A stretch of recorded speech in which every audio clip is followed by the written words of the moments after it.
नमस्कार मित्रों, भरत परसाणा, राजकोट। आज मैं राजकोट जिला के बाजू में ढोलरा गांव आया हूँ। उधर एक प्याज का फार्म में आया हूँ। ये 100% प्याज है, ऑर्गेनिक बनाते हैं। इसमें नीम का खाद जीवामृत है और बैक्टीरिया है, और ऊपर 250 ml दूध, 100 ग्राम गुड़, 250 ml गौमूत्र और 250 ml गोबर का पानी। मित्रों देखो इसका कलर, इसमें 1 रुपया का रासायनिक खातर, जंतुनाशक दवा का उपयोग नहीं किया है। आज महोबा डिस्ट्रिक्ट में बहुत लोग ये प्याज लगाते हैं, तो ये वीडियो पूरे देश में पहुंचा दो कि देखो ये प्याज में किसानों को 1 रुपया का खर्च नहीं आएगा, भाव नहीं मिलेगा तो कभी नुकसान भी नहीं होगा। और देखो इसका कलर देखो, इसका साइज देखो। तो सबको मैं निवेदन करता हूँ, आप ये जीवामृत, दूध, गोड़, गौमूत्र, गोबर का प्रयोग कीजिए। दादा તમે મને મેં તમારા યુટ્યુબની અંદર વિડીયો જોયા અને સાંભળ્યા અને એ પ્રમાણે મેં ખેતી કરવાનું કર્યું અને એની ઉપરથી મને ઘણોય ખેતીની અંદર ફાયદો છે। મેં પહેલા વર્ષે ધાણા વાવ્યા હતા ને, તો ધાણાની અંદર મેં 2 રાઉન્ડ માર્યા હતા અને કોઈ જાતની દવા છાંટવી નહોતી પડી અને એ વખતે મારે 19 થી 20 મણનો ધાણાની અંદર ઉતારો આવ્યો હતો। સારો કહેવાય બહુ। અને ધાણા ચમકવાળા અને વજનવાળા અને તેથી 1150 રૂપિયાના ભાવમાં ધાણા જતા મારા 1200 રૂપિયામાં વેપારી અહીંથી લઈ ગયા।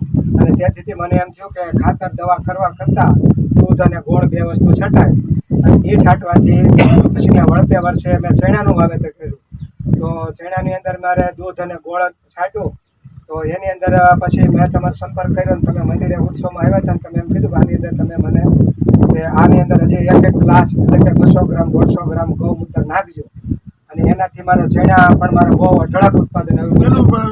32-33 મણનો ઉતારો એટલે એટલો।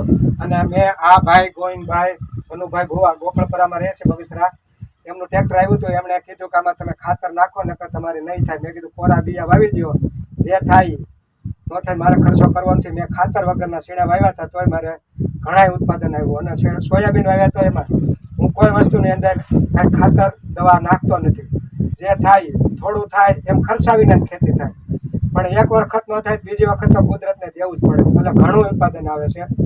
આ વર્ષે ચાલુ વરસાદની અંદર લોકો દવા છાંટતા હતા કે ઈળ બહુ આવી છે, ઈળનો મારો છે, તો ફૂલ ખાઈ જાય છે, શીંગું ખાય છે।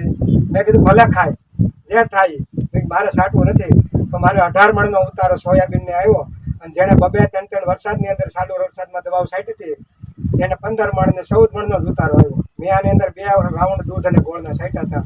પછી આ વખતે એક ભાગ્યો નવો આવ્યો, ભાગ્યએ એમ કીધું કે તમે જો ખાતર અને દવા ન નાખો ને તો મારે ભાગ્યો નથી રાખવું। એટલે મેં કીધું મારે ભાગ્યો દેવું નથી, એટલે મેં કીધું કાંઈ વાંધો નહીં, હું મજૂરીથી કરાવી દે। એટલે તોય ઘણું ઉત્પાદન આવ્યું અને મારે ભાગ્યો ન રાખે કાંઈ નહીં, જાત મને જિંદાબાદ। બીજું હું દાદા આવી રીતના હું ખેતી કરું છું, હવે તમે મને કંઈ કહો।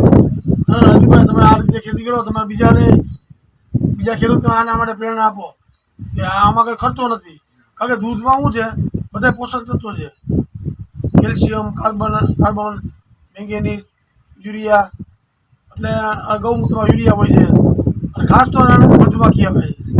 તો સૌ ખેડૂતોને વિનંતી કરું છું, 250 ml દૂધ અને 100 ગ્રામ ગોળ, 250 ગૌમૂત્ર, 1 ગ્લાસ દૂધ, 100 ગ્રામ ગોળ, 1 ગ્લાસ ગૌમૂત્ર, આ છાંટો એટલે તમે આખી દુનિયા બદલી જાય। પાયામાં તમે જીવામૃત છે, એરંડીનો ગોળ, લીંબોડીનો ગોળ નાખો એટલે તમારે ખેતર 100% ઓર્ગેનિક। તો સૌને વિનંતી કરું છું, આ પ્રયોગ કરો, તેવી મારી વિનંતી છે। આભાર। અને દાદા એવું કહે છે કે દૂધ અને ગોળ છાંટવાથી જો તમારે નુકસાની જાતી હોય ને તો એમણે 1 કરોડ રૂપિયાનું ઇનામ બહાર પાડ્યું છે। એ કે હું 1 કરોડ રૂપિયા આપું। આવું વિશ્વમાં કોઈ બહાર પડ્યું તો કહેજો, રાતે 12 વાગે આવી ખેડૂતો માટે 365 ગામડા પડું છું, ખેતરે ખેડૂતોને સમજાવવા જાઉં। બધાને વિનંતી કરું છું કે આ પ્રયોગ કરો, એવી મારી વિનંતી છે। અને રાજકોટના જાણીતા ઉદ્યોગપતિ છે, બહુ મોટું એમની કંપની હાલે છે, છતાંય એની પોતાના ધંધામાં ધ્યાન નથી આપતા અને ખેડૂતો જેમ બને એમ થોડાક પ્રગતિશીલ થાય અને 2 પૈસા 2 પાંદડે થાય એના માટે એ પોતાનો પ્રયત્ન કરે છે। એ કે હું ભગવાન લુગડા ન પહેરું તો કાંઈ નહીં, ખેડૂતને મદદરૂપ થાવ ને તોય કે ભગવાન મારી પર રાજી થાય।